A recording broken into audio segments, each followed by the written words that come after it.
बलात्कार बढ़ते जा रहे हैं। जैसे राजस्थान की एक न्यूज़ आई, 13 साल की बच्ची को 30 मर्दों से ज़्यादा रेप करा गया उसका। तो उस पर कानूनन व्यवस्था है या क्या एजुकेशन सिस्टम भी, इन सब पे आपका क्या मतलब वो है, आप क्या कहना चाहेंगे इससे? देखो, संविधान है फिर भी रेप होगा कि नहीं?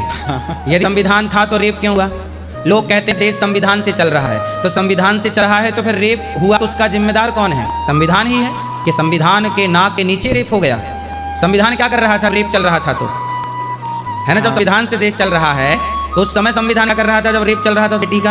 इसका मतलब ये हुआ कि रेप इसलिए हुआ क्योंकि विद्यालयों में, स्कूलों में बच्चों को शिक्षा तो दी जा रही है, संस्कार नहीं दिए जा रहे हैं। संस्कार राम में हैं। इसलिए रावण की बहन जब आई तो रावण की बहन तो आई ही थी कि मेरे संग विवाह कर लो, पर राम जी ने, आज के युग में यदि कोई ऐसी स्त्री आती तो क्या आज का समाज उस स्त्री को जाने देता?